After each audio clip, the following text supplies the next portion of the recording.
Hey, rise, shine, prevail, everyone. All right, this is JS Dot. With me is JS Dot Jr. He wanted to know a little bit more about Kyloh.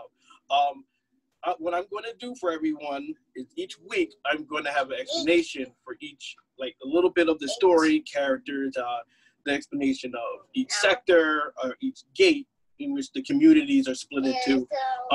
But I'm going to start off right now to explain to everyone who doesn't know what this whole history behind Kyloh really briefly. And pretty much Kyloh is based off the character Kyloh.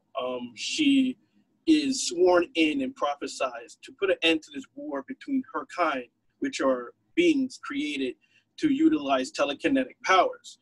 And they're fighting against the humans. Her job is to try to stop the enslavement of her kind and liberate her people. And yeah, I hope you're getting all this. All right, this is some heavy stuff too.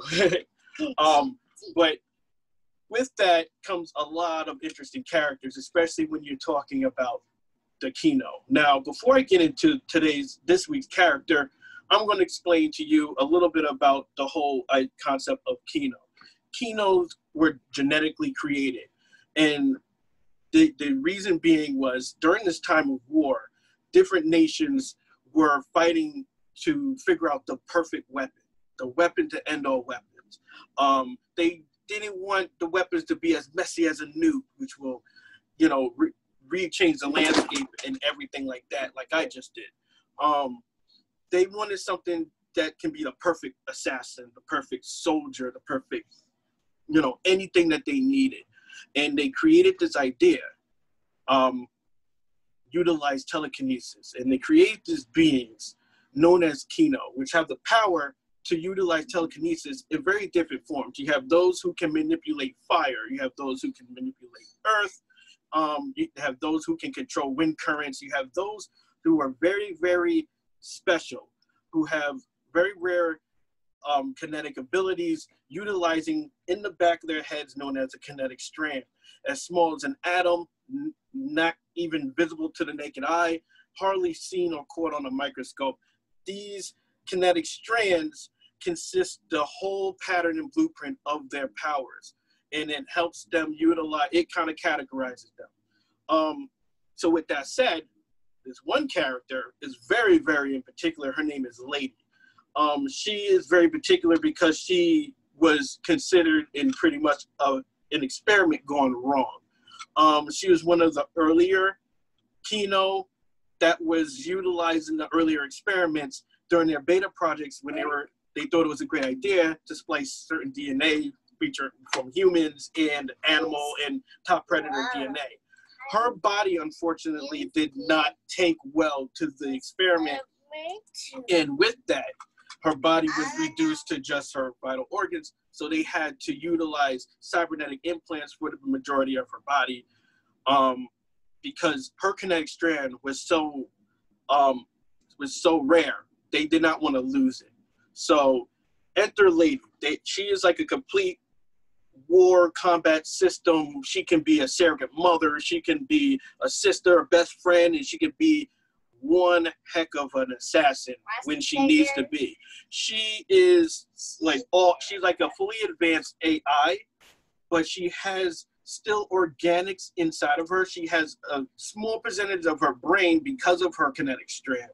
And she also has some human emotions that she learns over time throughout the story.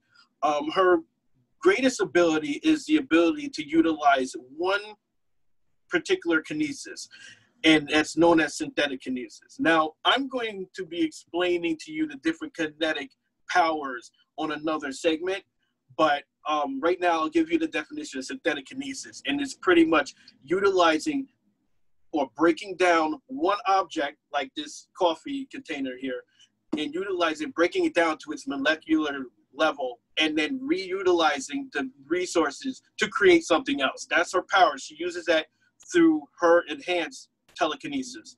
And they did not want to lose that.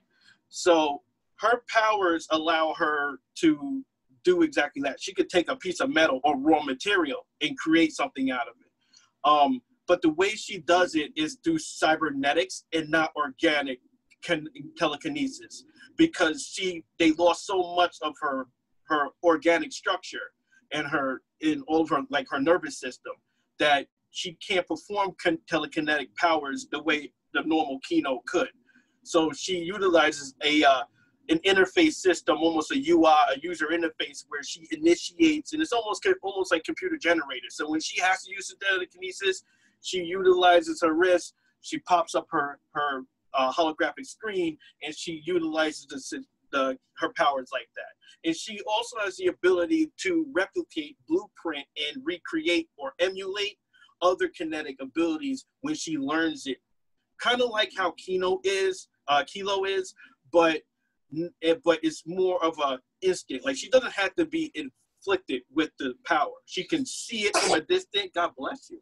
She can see it from a distance. Yeah. She can see it from a distance, or she can see it from as far as from like a drone, and she's in another facility miles away. All she needs to do is record the battle, simulate it, and utilize that particular Kyloh, blueprints it, bam, she learned it. Whereas Kyloh, she has to be inflicted by it. Like, if it's a syndekinesis, which is a fire manipulated telekinesis, she has to be hit with that, so her kinetic strand can absorb that cross contamination, as I like to call it. But Ladyi's particular role in Kyloh is she's her protector, but she teaches Kyloh a lot. And it's funny because she also learns from Kyloh, where Kyloh is kind of growing up still herself. She's not a child. She's in her early 20s in this story, but she is still kind of naive to everything. But she's also like a wisecracker. Like, she cracks jokes and everything, but she learns through experience how the world is. And as she's learning this and asking questions, Ladyi, she's also kind of simulating those questions, and she's providing answers. So she's also learning when she's growing up with Kyloh and the other characters in the story. She's kind of a mother figure, and she also quarrels very, like, wittingly with one of the other characters, Spab. They're like a mother-father figure in the story for Kyloh. And I think if you like characters that build themselves as such, you're going to love Ladyi as well as some of the other characters. Next week, not only am I going to be discussing the different types of kinetic strands in the story, I'm also going to be discussing one of my favorite characters in the story, Nezumiko Kentetsu. Her powers, I'll tell you, will kind of make your skin crawl. But until then, we're signing off, and hopefully you learned a little bit something too about Kyloh. If not, don't worry. I'll be reading the book to you when I get it. Okay? All right. Actually, you can watch it with me when I create it, as will you guys too, because I'll also be having videos showing me step by step from pencil to ink digitally, the characters and the panels. So hopefully you'll be joining me on this journey, as well as Blak Pulp. Until then, rise, shine, prevail. We'll be seeing y'all in the next strip. Bye-bye. Peace out.